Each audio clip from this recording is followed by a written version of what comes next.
tell you how to find the best deal on a house in 2025. So I get it. A lot of first-time home buyers are really suffering right now because the affordability is an issue. A lot of markets, a starter home is actually $450,000 and up. And even in Charlotte, North Carolina, where I work, is one of my team markets, we're seeing homes like $350,000 to $400,000. Right now, when they're listed, we're seeing homes go with multiple offers, way over asking, tons of non-refundable deposit, waiving all the inspections. It's not a good situation for a lot of buyers that are trying to get a deal.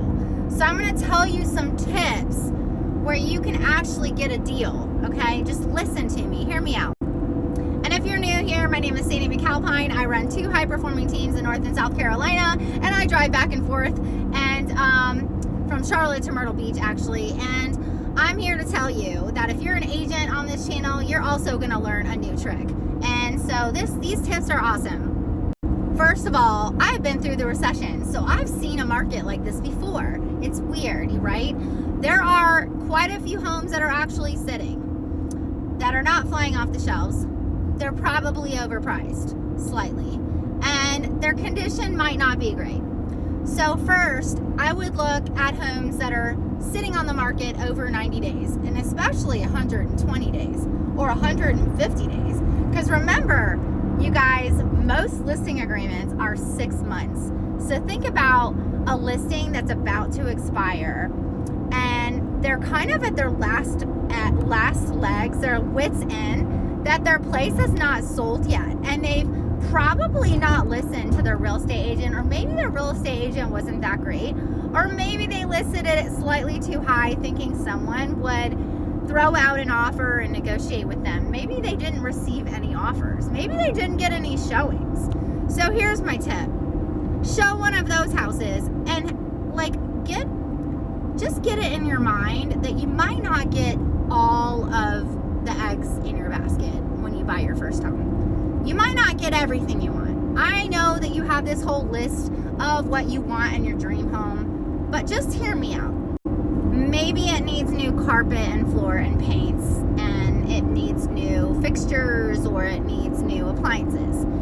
Those are all little things you can do monthly as you live there, right? To improve the value and to afford to live there. Meanwhile, you're paying your own rent. You're paying your mortgage down. If you stay in a place at least 5 years, it's totally worth it. So pick a place that you're going to stay at least 5 years. Number 2, I'm going to burst someone's bubble with this.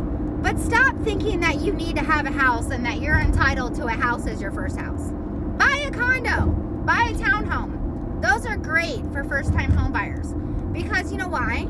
You don't have to keep up a yard. And when you're young and you have a new job and you're making friends and you're going out and partying and traveling and doing all those things, buy less house than you can afford, and something that's low maintenance, where you can meet people.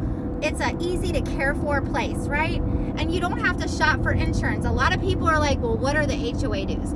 Well, guess what? The HOA dues usually cover insurance for the whole building. So that's one less thing you have to worry about.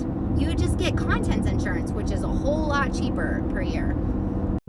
Just imagine if you stayed in that townhome or condo long enough and paid it down long enough and maybe made $100 extra in your payment once every month, and for about, 10 years.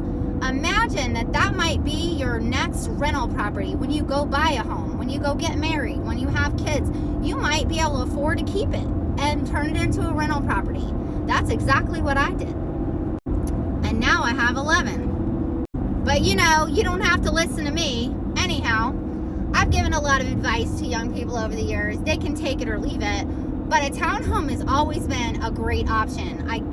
You get a lot more for your money, a lot newer, it's a lot cheaper, a lot more affordable. Yes, you can't control the HOA dues and all that over the years, but honestly, if you buy below your means, you're doing yourself a good service, okay? And I'm gonna give you another tip, hang tight.